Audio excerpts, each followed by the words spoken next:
చెప్పండి. నమస్తే అండి. టెక్ మహీంద్రా అనే కంపెనీ అసలు యాక్చువల్‌గా అమ్మాయిల కంటే ఎంతో సేఫ్ ఉండాల్సిన కంపెనీలోనే ఇంత హరాస్మెంట్ చేయడం ఎంతవరకు కరెక్ట్ అండి?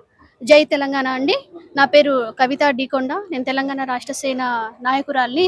సో, గత నెల రోజులుగా రాష్ట్రంలో భావన అనే ఒక ఐటీ ఎంప్లాయీ ఒక వుమెన్‌గా ఎన్నో ఫేస్ చేసి బయటకు రావడం జరిగింది. ఎన్నో మహిళా సంఘాలు వస్తున్నాయి, పోతున్నాయి. ఇంకా సమస్య అనేది పరిష్కారం జరగలేదు.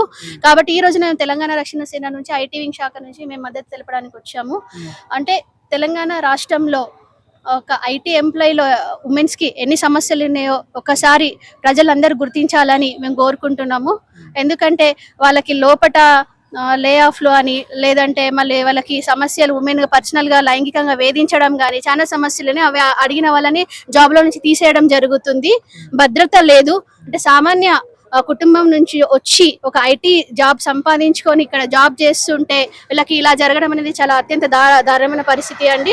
దీన్ని ప్రభుత్వం దృష్టికి తీసుకెళ్లి మేము వెంటనే ఒక పరిష్కారం దిశగా మేము కృషి చేస్తామని తెలియజేస్తున్నాను.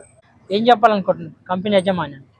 కంపెనీ యజమానికి నిమ్మకు నీరెత్తినట్లుందండి. అసలు స్పందన లేదు. మేము 12 గంటలకు రావడం జరిగింది. ఎక్కడి నుంచో వాళ్ళ హెచ్ఆర్ వాళ్ళు కాల్ చేశారు. కూర్చొని మాట్లాడుకోండి సరిపోతుంది కదా, ఎందుకు ఇష్యూ చేసుకుంటారు, దేశంలోనే పెద్ద కంపెనీ టెక్ మహీంద్రా అని మేము అంటే వాళ్ళు అసలు ఏ రెస్పాన్స్ లేదు. అంటే అమ్మాయి అనేది ఒక చులకననా వాళ్ళతో ఒక బాండెడ్ లేబర్ లాగా వర్క్ చేయించుకుంటున్నారు.